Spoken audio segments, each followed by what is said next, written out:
Boa noite, meus amigos e minhas amigas, do nosso canal Escola Teológica Católica.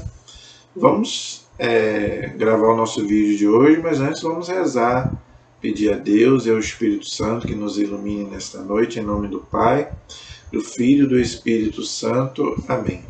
Vinde, Espírito Santo, enchei os corações dos vossos fiéis, acendei neles o fogo do vosso amor. Enviai, Senhor, o teu Santo Espírito, e tudo será criado, e renovareis a face da terra. Oremos. Ó Deus, que instruíste os corações dos vossos fiéis, com a luz do Espírito Santo, fazei que apreciemos retamente todas as coisas, segundo o mesmo Espírito, e gozemos sempre da sua consolação. Por Cristo Senhor nosso. Amém. Pedindo a intercessão da nossa Mãe, a Virgem Santíssima, para que ela interceda por nós. Ave Maria, cheia de graça, o Senhor é convosco. Bendita sois vós entre as mulheres, e bendito é o fruto do vosso ventre, Jesus. Santa Maria, Mãe de Deus, rogai por nós, pecadores, agora e na hora de nossa morte. Amém. Glória ao Pai, ao Filho e ao Espírito Santo, como era no princípio, agora e sempre. Amém. Nossa Senhora Aparecida, rogai por nós. São José, rogai por nós. Em nome do Pai, do Filho e do Espírito Santo. Amém. Espero que todos estejam bem, todos estejam na santa paz, com saúde. Vamos continuar então a nossa reflexão que nós estamos fazendo sobre o Pai Nosso, os pedidos do Pai Nosso, que é a oração que nosso Senhor nos ensinou. Então, eu estou usando esse livrinho aqui, para entender e rezar o Pai Nosso. Nós, católicos, rezamos toda a missa, o Pai Nosso, mas muitas vezes a gente não sabe o que significa aqueles pedidos do Pai Nosso. Então, eu estou meditando com vocês, cada aula eu estou meditando um pedido. Hoje, qual é o pedido que nós vamos meditar? Venha a nós o vosso reino. Esse é a nossa meditação de hoje. O que quer dizer esse reino? Por que nós pedimos em todo o Pai Nosso para que venha esse reino? Que reino é esse? Não é? Então é importante a gente entender de que se refere a esse reino. É o reino de Deus. Tá? Só que muita gente não entende que reino é esse. Por isso que muita gente não se abre a esse reino. Porque acha que é uma coisa totalmente diferente. Acha que é uma coisa mundana, não é? Acha que é essas euforias aí do mundo, essas festas mundanas. Não, isso não é o reino de Deus. Inclusive eu quero começar citando um texto de Romanos, capítulo 14, versículo 17. Romanos, capítulo 14, versículo 17. Olha o que diz São Paulo. O reino de Deus não é comida nem bebida, mas justiça, paz e gozo no Espírito Santo, ou seja, em Deus. Romanos 14, 17. Então, gente, o reino de Deus não é comer bem, não é beber bem, não é ter a casa bonita, não é ter o carro do ano. Isso não é o reino de Deus. Tá? Isso é importante, gente, a gente entender, porque hoje nós estamos vivendo num mundo em que as pessoas só querem saber disso. É a teologia da prosperidade que a Igreja Católica é contra. Tá? Nós sabemos que tem seitas cristãs que pregam isso. Vem para a minha igreja que você, vai ter casa bonita, você vai ter carro do ano, você vai ter dinheiro. Mas esse não é o reino de Deus, diz São Paulo aqui. O reino de Deus não é ostentação, não é comida, não é bebida, não. É justiça, paz e gozo no Espírito Santo, ou seja, em Deus. Jesus falou lá no Sermão da Montanha, buscar em primeiro lugar o reino de Deus. O resto é acréscimo. Tudo que nós vivemos aqui, que Deus não é contra, Deus não é contra você ter um carro, Deus não é contra você ter dinheiro, você ter uma boa casa, não é isso. Agora, isso não é o reino de Deus. Tem gente que busca isso a vida toda. Eu tenho que trabalhar para me poder dar uma vida boa para mim e para os meus filhos. Entendeu? Não, gente, não é isso. Não é isso que nós temos que buscar. Nós temos que buscar primeiro o reino de Deus. Essas coisas não serão dadas em acréscimo de Jesus. Buscar a palavra, né? Nem só de pão vive o homem, não é só do pão material, né? Mas da palavra que procede de Deus. Então, a primeira coisa, a gente tem que buscar Deus. Se a gente tem Deus, gente, aí sim. Aí Deus vai nos dar tudo aquilo que a gente merece. Porque, né, com certeza, aquele que segue a Deus, ele pode até passar dificuldade, mas Deus não deixa, né, Deus achar, né, que a vida é só isso. Só comida, é só bebida, é só farra, é só status, poder, prazer. É o que as pessoas hoje querem saber, gente. O que prega a teologia da libertação? O que prega o comunismo? O que prega? Não é você fazer, montar o reino de Deus aqui neste mundo, nesta terra. E a igreja ensina que aqui não é o reino de Deus, aqui é o começo. Não é? Aqui é o começo.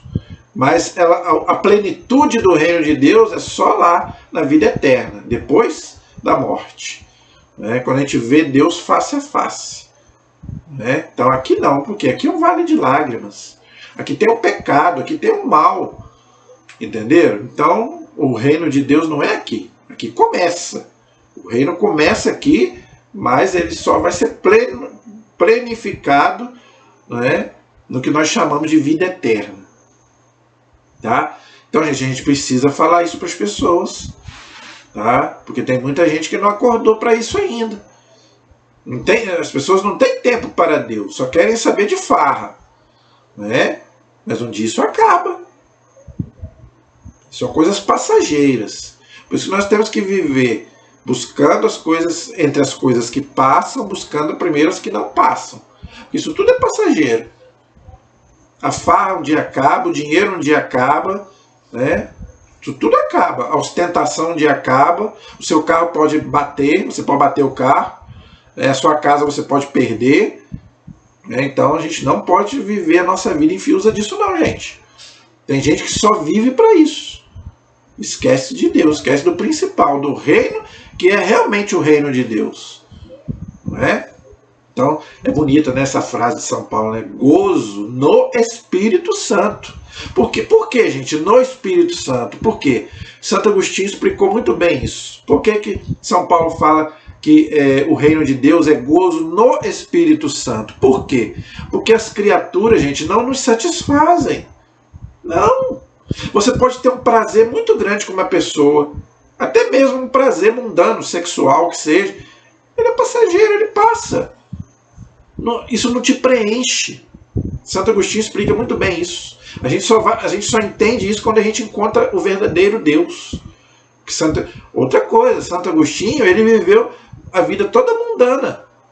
Ele experimentou todos os prazeres da carne, os prazeres, né, ele tinha tudo, os prazeres mundanos, ele usufruiu disso tudo, mas nada isso o preencheu. Ele fala, né, nas suas confissões, eu realmente só encontrei a verdadeira felicidade quando eu encontrei o verdadeiro Deus, quando eu encontrei Deus.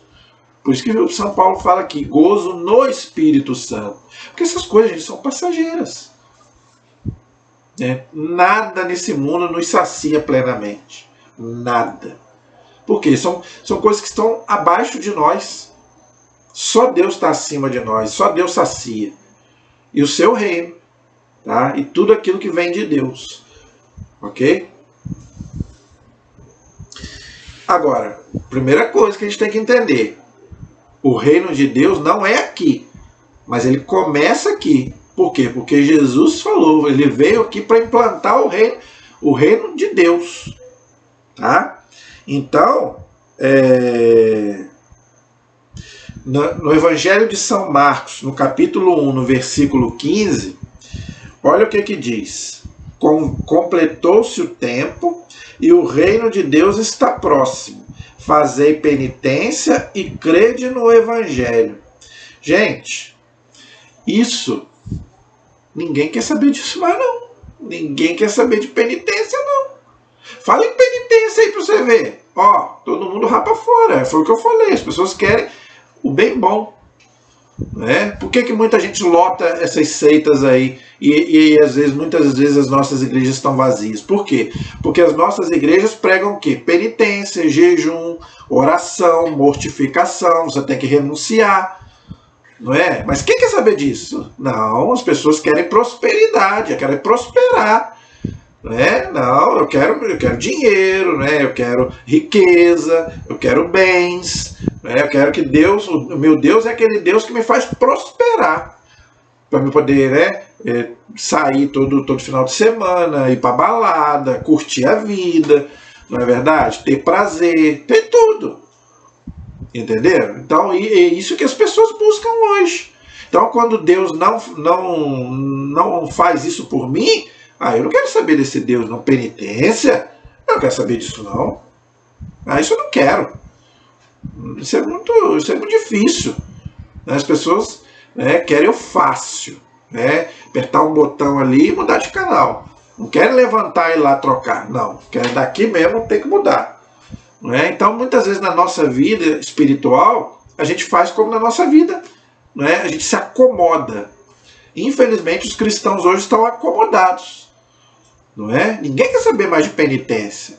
Fala aí nas mídias, fala aí na internet, em penitência, não é? Temos que fazer jejum, não é? Igual, ninguém quer saber disso. Todo mundo, né?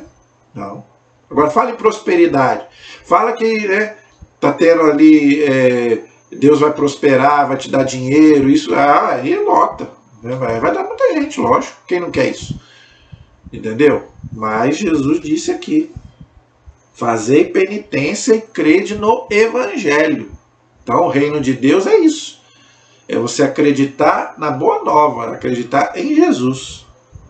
E Jesus disse, olha, no Evangelho de São Lucas, no capítulo 8, versículo 1, que ele ia andar, né, pelas aldeias e cidades anunciando a boa nova do reino. O que é a boa nova? É o Evangelho. É ele próprio. Não é? Então, quer dizer, a gente tem que fazer a mesma coisa. Anunciar o quê? O reino de Deus. Mas o verdadeiro reino, não é o reino falso.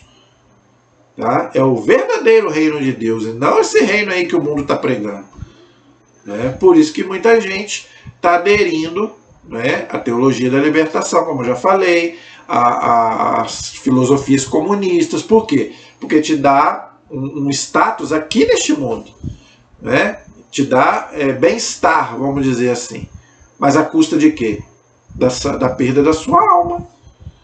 Né? O que adianta você ganhar o mundo inteiro de Jesus se você perder a sua alma? O que adianta você viver bem aqui nesse mundo aqui, ter tudo, e depois da morte, o que vai vir para você? O inferno. E aí? O que adiantou você ter uma vida totalmente mundana aqui? Né? Então é para a gente pensar. Jesus mandou que a gente buscasse o reino. Buscar em primeiro lugar o reino de Deus e a sua justiça, e vos serão dadas em acréscimo. Já expliquei sobre isso, né? Mateus 6,33. O reino está no meio de nós e virá plenamente na glória quando Cristo restituir ao Pai. Então, já expliquei sobre isso também. O reino começa aqui, mas ele só será pleno na segunda vinda de Cristo. Por quê? Porque aí vai acabar o mal, vai acabar o pecado, vai acabar tudo aquilo que é de ruim. Então, gente, não adianta querer achar que eu vou ser plenamente feliz aqui. Não. Ninguém será plenamente feliz aqui. Isso aí é enganação. Tá? Não adianta, gente. Infelizmente, nesse mundo aqui, você vai ter momentos felizes, momentos de felicidade. Agora, tem que ver também qual é essa felicidade que você está buscando. Entendeu? Tem isso também. Porque às vezes você pode até passar por uma dificuldade, mas se você realmente sabe aquilo que você está buscando, você pode até passar por momentos de dificuldades, mas, entendeu? Você sabe que lá não tem uma luzinha lá no fim do túnel. Entendeu? Infelizmente tem gente que está com os olhos vendados, né? Vamos dizer assim. Buscando uma felicidade que não sacia.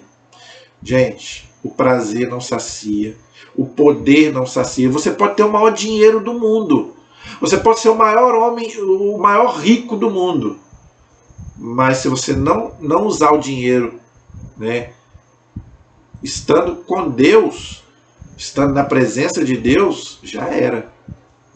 Eu não estou falando que o rico, gente, ele vai para o inferno, não, mas aquele que só busca isso, entendeu? Só busca dinheiro, poder, fama, sucesso, sem Deus, esse não vai ser feliz. E é só você ver aí na mídia aí, os grandes atores, os grandes artistas, cantores, né, que tem tudo, né, jogadores de futebol, você pode ver que são as pessoas mais vazias que tem. Eu não invejo nenhum dessas pessoas, não. Eu não invejo nenhum desses cantores, atores, não tenho inveja nenhuma deles, nem com o maior dinheiro que eles possam ter. Mas eu não tenho, porque eu sei que eles não são felizes. A gente vê aí na mídia, aí, a gente vê. Entendeu? Então, sem Deus, esquece. Tá? Jesus entregou o reino de Deus ao cuidado da igreja, ou seja, dos apóstolos. Disponho para vós o reino, como meu Pai o dispôs para mim. Olha que bonito. Assim como o Pai entregou o reino para Jesus, Jesus entregou para os apóstolos, para a igreja. A fim de comais e bebais a minha mesa em meu reino, e vos senteis em tronos para julgar as 12 tribos de Israel. Não temas, pequeno rebanho, porque foi do agrado do Pai dar-vos o reino.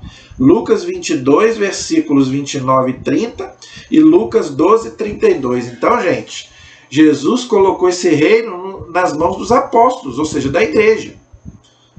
Tá? Desculpa, perdão. Então, gente, assim como o Pai entregou o reino para Jesus, Jesus entregou para a igreja. Está bem claro aí no texto.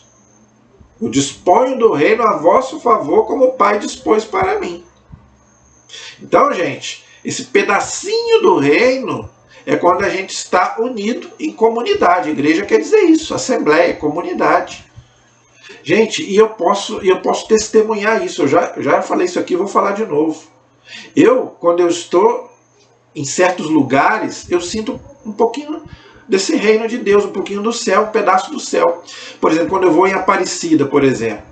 Gente, tem mais de 10 anos, eu acho, 5, 10 anos que eu vou em Aparecida do Norte. Cada vez que eu vou, eu quero voltar de novo. Quando eu chego, eu já quero voltar novamente. Porque, gente, eu me sinto tão bem. Porque ali eu me sinto... É um lugar de paz, é um lugar que você está ali com pessoas ali comungando da mesma fé. Lotado, gente de tudo quanto é lugar. Gente simples. Você vê ali, você não vê rico ali. Raramente você vê rico ali. É gente de norte a sul do Brasil, de leste a oeste, mas gente sem camisa, gente de bermuda, de chinelo. Você não vê gente, você não vê rico praticamente. Não estou falando que o rico é amaldiçoado, não, gente. Mas, assim, pessoas simples, naquele lugar sagrado, santo. Gente sentado, né, nas mesas, né, fazendo o seu lanche, não é? Comprando, fazendo a sua compra. Mas é uma coisa diferente. E no hotel onde eu fico, pessoas ali, né, almoçando, jantando, tomando seu café, se confraternizando, conversando uns com os outros, só conversa sadia. Tem 10 anos que eu vou, eu nunca vi uma briga, eu nunca vi um assalto. Falam que ali tem assalto, tem tudo, eu nunca vi. Eu não vou dizer que não tenha, sempre tem o joio no meio do trigo. Mas aonde, né, o ambiente em que eu estou ali, no hotel onde eu estou, é só gente, é só famílias, né, sentadas tomando seu refrigerante. Tem quem toma cerveja toma seu copo de cerveja. Mas, gente, é o reino de Deus. Por quê? Porque ali a gente está unido em família, a família de Deus. Quando eu vou, por exemplo, no encontro, por exemplo, no centro de formação aqui em Itaperuna, gente, eu me sinto como se eu estivesse no céu. É um lugar maravilhoso, entendeu? Onde a gente reza, a gente, né, se confraterniza, aí nos intervalos a gente faz o nosso lanche, senta, conversa com um, conversa com o outro. Gente, isso é maravilhoso. Pena que quando a gente sai dali, pronto. A gente sai daquele lugar ali, pronto. Aí já vem, né, os problemas, já vem o... Né, aí a gente já vai para o mundo, vamos dizer assim. Mas enquanto a gente está ali, na presença de Deus, nas reuniões, não é? Quando eu vou dar aula para os meus alunos, quando eu estou ali reunido com eles, ensinando a palavra de Deus, gente, isso é maravilhoso. É isso que Jesus está dizendo. Quando a gente está junto, é maravilhoso. Quando a gente está ali celebrando os sacramentos, a Santa Missa, né? Independente se tem muita gente ou se tem pouca gente, mas aí nós estamos unidos, Deus e a gente que somos irmãos. E eu sinto um pedacinho do céu, eu sinto. Então é isso que Jesus está dizendo, é um pedacinho do céu. Claro que não é a plenitude ainda, né? Mas eu sinto essa maravilha, entendeu? Claro, gente, que olha só que palavras bonitas, os santos são maravilhosos, gente, por isso que eu falo, né? A gente pegar os ensinamentos dos santos são maravilhosos. Olha o que ensina um santo muito famoso, São Cipriano de Cartago, que é um padre da igreja que morreu no ano 258. Olha só que bonito que ele fala. O reino de Deus pode até significar o Cristo em pessoa, a quem invocamos com nossas súplicas todos os dias e cuja vinda queremos apressar por nossa espera. Então, para os santos, o que era o reino de Deus? É estar na presença de Deus. E eles pediam que Jesus viesse o mais rápido possível. Por quê? Eles sabiam que a plenitude desse reino é só quando Jesus vier. Assim como ele é a nossa ressurreição, nele nós nos ressuscitamos, assim também pode ser o reino de Deus, pois nele nós reinaremos. Olha que bonito, olha que bonito. Então, quando chegar a plenitude do reino de Deus, nós reinaremos junto com Cristo, se a gente fizer a nossa parte. Não é? Por isso que a palavra de Deus diz, Jesus vai vir com todos os seus anjos e os seus santos. Então é nessa plenitude que São Cipriano está falando aqui. Esse pedido é o Maranatá, né? É o que a igreja chama, vem Senhor Jesus. Então a igreja, toda missa a igreja pede para que esse reino de Deus aconteça. Ok? E principalmente no Pai Nosso, que a gente está, venha a nós, Senhor, o vosso reino. Não é? Então, gente, olha que bonito. Digo-vos, deixai-vos conduzir pelo Espírito e não satisfareis aos apetites da carne, porque os desejos da carne se opõem aos do Espírito. Olha aí, tá vendo? Então, gente, o reino de Deus é o quê? É a busca da santidade, a busca do reino do Espírito. Isso quer dizer que a gente não possa se divertir? Não é isso que eu estou dizendo, gente. Eu não estou falando que a gente não possa se divertir, não. Não é isso que eu estou dizendo. Tá? Todo cristão pode se divertir. Nós temos aí as nossas festas aí cristãs também. Jesus participava de festa. Não estou falando que a gente tem que ser alienado. Não estou falando disso, não. Entendeu? A gente tem... mas veja, podemos nos divertir? Podemos. Mas com moderação. O cristão, ele tem que saber se divertir. Você tem que se perguntar, será que esse lugar que eu vou é conveniente para mim que sou cristão? Você tem que fazer essa pergunta para você. Eu posso me divertir, agora, como me divertir? Aí que está. O cristão pode se divertir. Agora, ele tem que saber como se divertir. Com moderação. E não pode achar também que isso é tudo na vida. Não. Tá? Então, com moderação, com cabeça no lugar, o cristão pode se divertir. Eu não estou falando para o cristão ficar só dentro de casa. Não é isso que eu estou dizendo. Tá? Muita gente pode achar que eu estou dizendo que o cristão tem que ficar só dentro de casa, não posso se divertir. Não estou falando nada disso. Tá? Agora, ele tem que saber que ele é uma pessoa diferenciada das outras pessoas. Ele não pode se entregar ao mundo, como diz São Paulo aqui.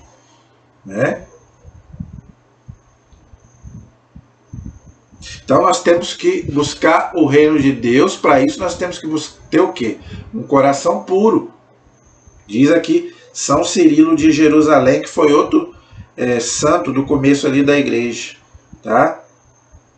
Só um coração puro pode dizer com segurança: venha a nós o vosso reino. Agora, não sei se você percebeu, venha a nós o vosso reino, não é venha a mim o vosso reino. Também você não pode ser egoísta, que eu já estou cansado de falar isso aqui. Então, o reino é para todos. Não quero achar que o reino é só para você, não. Então você tem que pedir que venha a nós, que o reino venha para todos, não é só para você. Entendeu? Então a gente deve pedir que o reino venha para todos. Para isso a gente tem que ter um coração puro. Entendeu? O coração puro verá a Deus. Por quê? Porque ele não é mesquinho, ele não é egoísta, não é? Ele não quer só para ele. Tá? É preciso ter aprendido com São Paulo para dizer que o pecado não reine em nosso corpo. Então, para a gente querer que esse reino aconteça, nós temos que romper com o pecado. Eu estava falando aqui a questão de se divertir. Você pode se divertir à vontade, entre aspas, mas desde que não caia no pecado. Entendeu? Eu posso dançar? Posso, dependendo da dança. Se essa dança me leva a pecar, aí não. Entendeu? Tudo que eu for fazer, gente, eu tenho que ver se eu não vou pecar. Essa diversão que eu vou fazer vai me levar ao pecado? Se me levar ao pecado, eu não posso. Entendeu? Então nós temos que ter discernimento. O cristão tem que ter discernimento. Que, aliás, é um dom do Espírito Santo. Entendeu? Olha só que interessante. A igreja chama atenção para o fato de que o reino de Deus não se confunda com o reino dos homens. Olha aí. Esse reino mundano aí que as pessoas hoje estão querendo. O progresso da cultura e da sociedade em que estão empenhados. Mas essa distinção não é separação. A vocação do homem para a vida eterna não suprime, antes reforça o seu dever de acionar os meios recebidos pelo Criador para servir neste mundo a justiça e a paz. Então, gente, a gente tem que viver no mundo. Entendeu? Então não é para a gente se esconder, não é isso. Agora, a gente também não pode viver uma vida mundana, profana, não. Então tudo, gente, na vida tem que ter um limite. Tudo me é permitido, mas nem tudo me convém. Tá? São Paulo diz isso bem claro na carta aos Coríntios. Ok? Interessante que Jesus contou algumas parábolas sobre o reino de Deus. E diz que o reino já está no meio de nós. Por quê? Porque, é aquilo que eu já falei, ele colocou o reino neste mundo através da igreja, dos apóstolos. Então Jesus conta aí 7 parábolas, sempre o número 7, não sei se você já percebeu. 7 sacramentos, 7 parábolas, 7 pecados capitais. O 7 quer dizer plenitude. Então, eu quero colocar aqui algumas dessas parábolas, onde Jesus revela a pequenez e a humildade da sua origem, ou seja, do reino de Deus, e o seu crescimento progressivo, a sua dimensão universal e a sua força salvadora, os bens espirituais que o reino traz, a mistura dos bons com os maus até o juízo final, a ligação íntima entre os aspectos terrenos e celestes e a sua consumação no fim dos tempos. Então, tudo isso aí está englobado nas parábolas que Jesus contou, que eu vou citar todas elas aqui agora. Mas antes eu quero falar uma coisinha aqui interessante. O reino de Deus, ele começou pequenininho, a igreja. Começou com 12. Só foi crescendo. Crescendo. E hoje? Né? Hoje, graças a Deus, a igreja está aí no mundo todo. Né?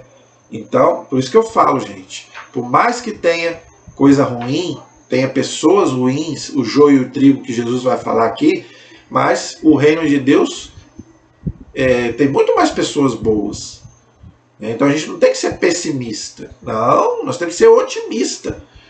Né? Aqueles 144 mil eleitos lá do Apocalipse. As pessoas acham que é só 144 mil, só aquele número ali. Não, tem muito mais. Graças a Deus, a igreja canonizou já não sei quantos mil santos.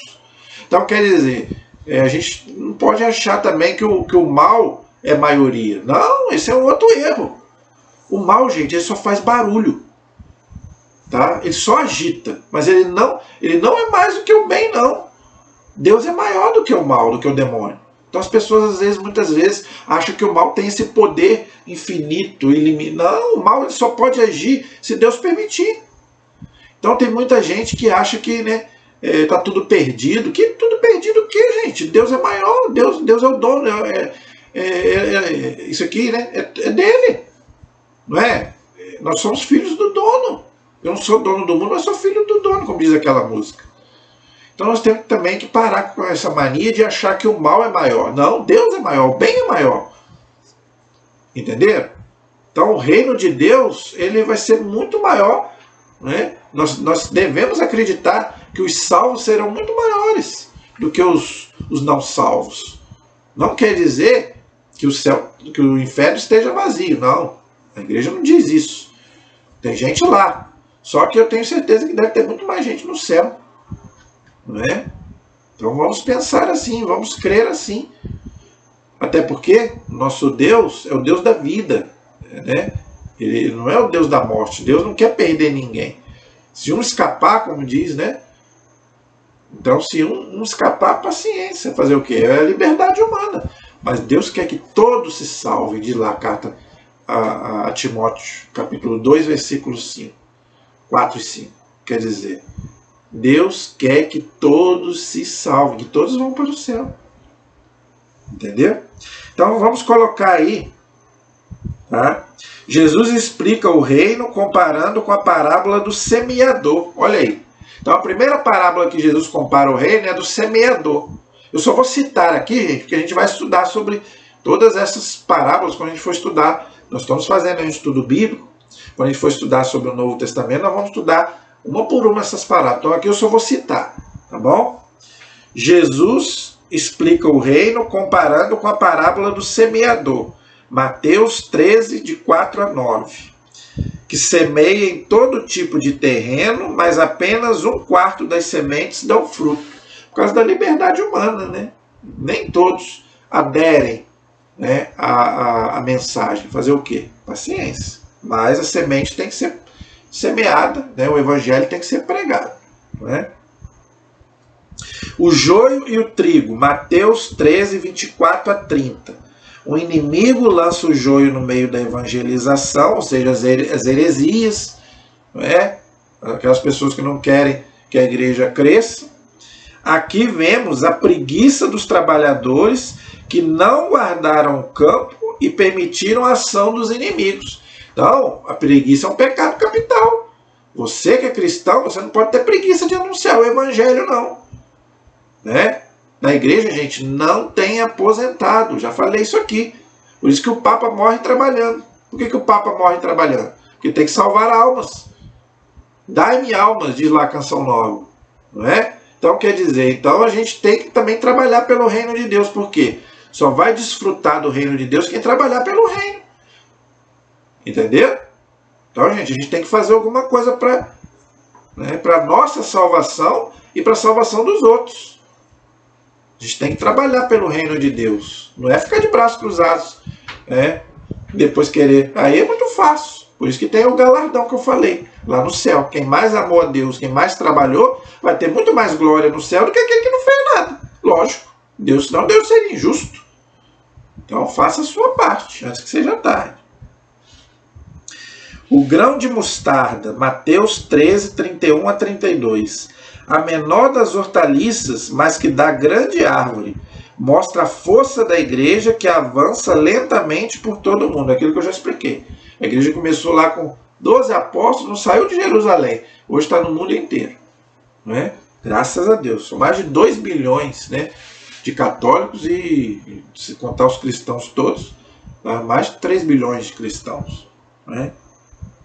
O fermento na massa, Mateus 13, 33, que a mulher lança na farinha, mostra a ação da igreja no mundo para implantar o reino de Deus. Então, até Jesus voltar, a igreja vai estar aí anunciando o evangelho e o reino de Deus, mesmo com todas as perseguições. Por isso que ninguém consegue destruir essa igreja. O tesouro escondido, Mateus 13:44, revela a grande quantidade de dons do reino que alguém encontra quando menos espera. Então, eu já expliquei sobre isso, né, nas aulas passadas. Né? Nós temos dons diferentes, mas todos nós usamos esses dons para quê? Para que o reino de Deus cresça e apareça. Não é? A pérola preciosa que o negociante encontra, Mateus 13:45-46. Revela a beleza do reino de Deus que o encanta, o desprendimento e a generosidade de quem deseja entrar nesse reino. Então, para você entrar no reino, você tem que renunciar a muita coisa. Você não pode viver mais a vida que você vivia antes. Por isso que muita gente não quer saber. Prefiro viver lá a minha vida toda errada lá, do que viver o reino de Deus e renunciar a muita coisa que eu fazia antes. Né? A rede de arrasto lançada ao mar, Mateus 13:47-50. Indica que haverá no final dos tempos a separação entre bons e maus, que caminharam juntos no reino. Então, gente, até Jesus voltar, vai estar todo mundo juntinho. Mas quando Jesus vier, meu amigo, vai haver a separação dos bons e dos maus. Está lá no Evangelho. As cabritas, os cabritos de um lado e as ovelhas do outro. Tá bem claro lá no Evangelho. Aí, minha filha, é a hora da onça, né? Da onça beber água. Aí, minha filha, acabou. Aí vai os bons para um lado e os maus para o outro. Acaba o purgatório. No juízo final, gente, acaba o purgatório. Aí só céu e inferno. Entendeu? Então, gente, Jesus diz uma coisa interessante. O reino não virá de maneira triunfante. Os fariseus perguntaram um dia a Jesus quando viria o reino de Deus. O que Jesus respondeu? O reino de Deus não virá de um modo ostensivo, nem se dirá, eis aqui, eis ali, pois o reino de Deus já está no meio de vós. Lucas 17:21. Olha aí. Claro que não pleno, como eu já expliquei, mas né, a igreja já está aí semeando o reino. A igreja está anunciando o evangelho. Gente, converta. Gente, muda de vida. Nossa Senhora está aparecendo em vários lugares. Gente, fazer penitência. Meu filho está falando. E as pessoas entram pelo ouvido e saem pelo outro. Depois vai chorar na cama que é um lugar quente. Né? Jesus enviou os apóstolos a pregar o reino de Deus. Aí Jesus colocou alguns sinais, né, desse reino. O que? Curar os enfermos, Lucas 9, versículo 2. Né? Os missionários. Né? Então, quer dizer, Jesus envia esses missionários, né, para quê? Para pregar o reino de Deus e para quê? Curar os enfermos, né, os milagres. Claro, gente, que hoje não tem tanto milagre quanto no começo da igreja. Tá? Por quê? Muita gente pergunta isso. Por que hoje não existe tantos milagres? Existem, tá? Não vamos também achar que não existe milagre. Existe. Para canonizar um santo, a igreja exige 2 milagres. E a igreja vive canonizando vários santos. Tá? Nossa Senhora aí aparece em vários lugares aí, acontece milagre pra caramba. Em Lourdes tem um monte. Aparecida, Fátima, vários lugares. Não é só onde Nossa Senhora aparece, não. Existe milagre, sim, senhor. Mas não é como era antigamente. Por que antigamente era mais do que hoje? Tá? Por quê? Porque no começo da igreja, né, a igreja estava sendo implantada. Hoje não. Hoje a igreja já está aí. O reino de Deus já está aí. Então Jesus nos salva através dos sacramentos. Então Jesus hoje não precisa fazer tanto milagre. Por quê? Você hoje tem o batismo, você hoje tem o crisma, você hoje tem a confissão, você hoje tem a Eucaristia, unção dos enfermos, não é verdade? Então você hoje tem os sacramentos, tem os sacramentais, a água benta, que eu já falei, os terços, as imagens, tudo isso aí. Então Jesus hoje não precisa provar para ninguém, entre aspas, né? Que o reino de Deus já está no meio de nós. Então por isso que hoje não tem tantos milagres assim.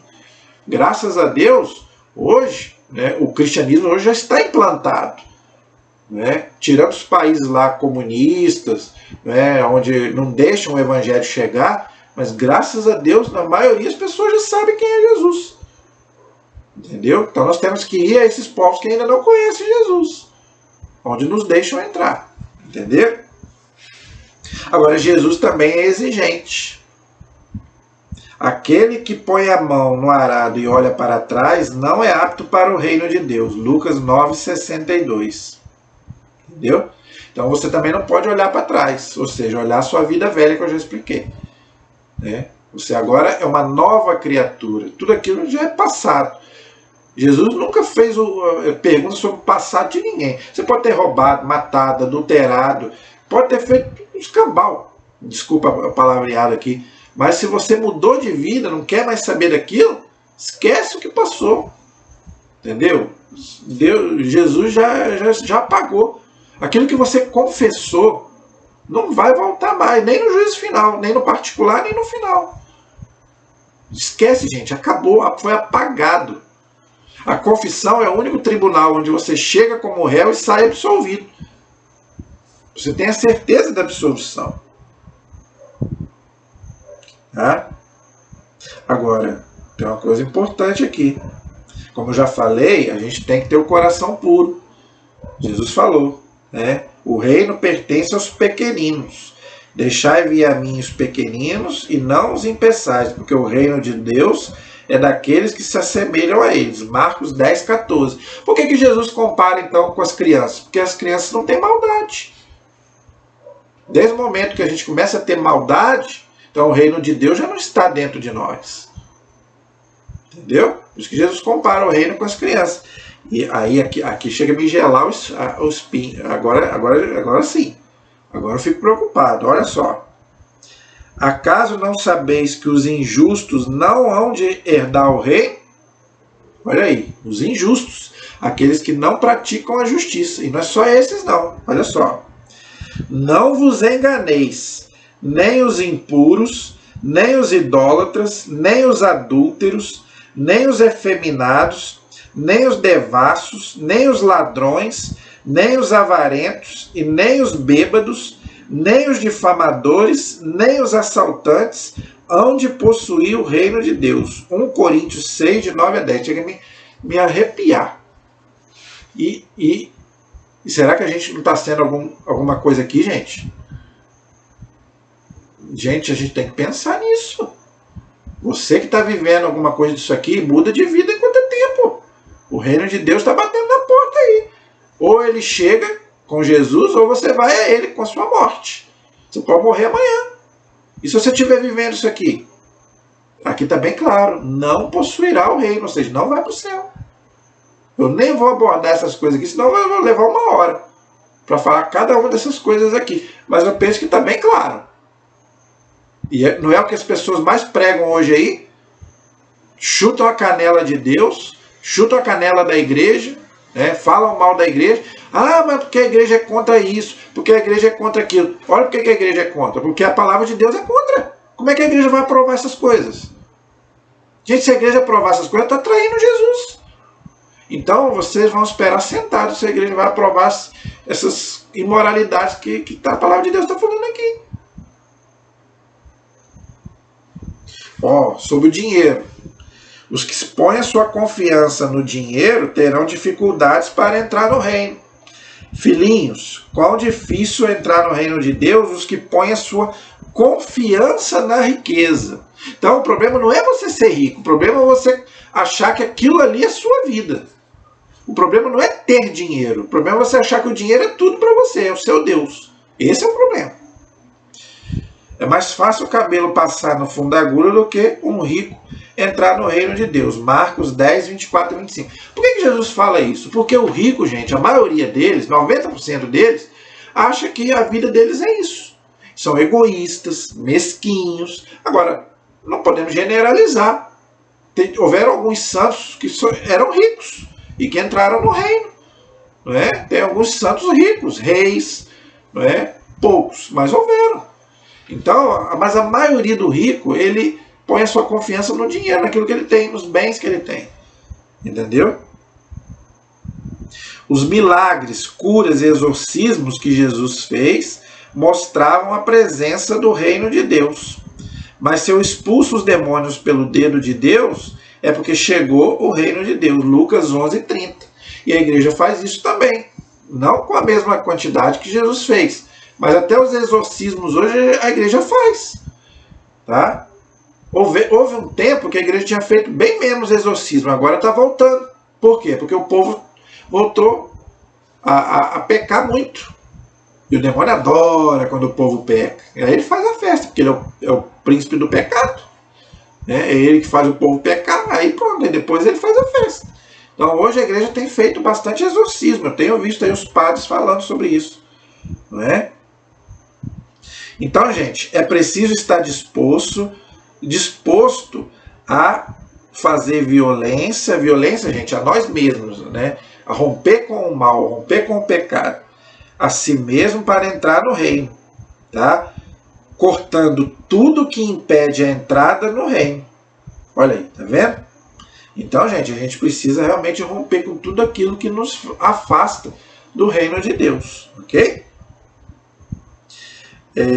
Para entrar no reino é preciso o quê? Aí aqui ele coloca algumas coisas para você já começar a entrar no reino aqui nesse mundo. Primeiro, o batismo. Quem não nascer de novo não poderá entrar no reino. João 3,5. É Jesus que falou. E o que é nascer de novo? É você ser batizado. Por quê? Você rompe com o pecado original e você volta a ser um filho de Deus, né? Que você havia perdido no pecado original. Então, o batismo é a primeira coisa. É preciso encarar as tribulações da vida com fé. Olha só que interessante. Confirmavam as almas dos discípulos e exortavam a perseverar na fé, dizendo que é necessário entrarmos no reino por meio de muitas tribulações. Atos capítulo 14, versículo 22. Quem disse que o reino de Deus não tem percalço? Lógico que tem. Jesus não prometeu vida fácil para ninguém. As pessoas que acham, ele falou, entrai pela porta estreita. Ó, apertado. O céu é subida. E subir é fácil? Subir morro é fácil? Escalar a montanha é fácil? Então, gente, não vai achar que o reino de Deus é fácil, porque não é não. Mas o reino de Deus está próximo. Marcos 1,15. Cristo convoca-nos à conversão e à fé, como também à vigilância. Vigiai. Jesus contou várias vezes as parábolas para a gente vigiar, porque a gente não sabe o dia nem a hora. Nem da nossa morte, nem da hora que Jesus vai voltar. Não é? Na oração, o discípulo vigia atento à espera daquele que é e daquele que vem. Na sua primeira vinda, veio na humildade da carne, mas na sua segunda vinda, virá na glória. Na primeira vez, no Natal, a gente acabou de celebrar o Natal aí há pouco tempo. Jesus veio humilde, nasceu numa manjedoura, não tinha nem lugar para ele. Mas quando ele vier na segunda vez, meu filho, ele vai vir na glória. Todo olho o verá, bons e maus, haverá choro e ranger de dentes. Por quê? Porque ele vem lá glorioso. Aí não vai vir mais igual veio no Natal, não. Na simplicidade do Natal, não. Agora não. Agora Jesus vai vir triunfante. A gente vê aí nas imagens aí, né, do reino de Deus, Jesus vindo glorioso nas nuvens, né, na simbologia, né? Então, é totalmente diferente do que a gente está acostumado, né? Então, gente, mais ou menos é isso que eu tinha para falar para vocês hoje sobre o reino de Deus. Na próxima aula, nós vamos falar sobre seja feita a vossa vontade, assim na terra como no céu. O que quer dizer isso? Fazer a vontade de Deus, tanto na terra quanto no céu. É o que nós vamos ver, então, aí na nossa próxima aula sobre o Pai Nosso, os pedidos que nós fazemos aí no Pai Nosso, tá bom? Espero que vocês tenham gostado da nossa aula de hoje, espero que esteja sendo produtivo, tá? Que vocês estejam gostando. Qualquer dúvida, deixe aí nos comentários, mas eu peço a vocês, se inscrevam, por favor, no nosso canal, gente, por favor. Se inscrevam, compartilhe os nossos vídeos, tá bom? E comente também nos nossos vídeos. Se as pessoas não têm comentado, eu queria saber de você. Não tenha vergonha de comentar. Se você está entendendo, se você está gostando, dúvidas, perguntas, vamos interagir, ok? A nossa proteção está no nome do Senhor, que fez o céu e fez a terra. Estivemos e permaneceremos unidos em nome do Pai, do Filho e do Espírito Santo. Amém. Que Deus abençoe a todos. Até a próxima, se Deus quiser.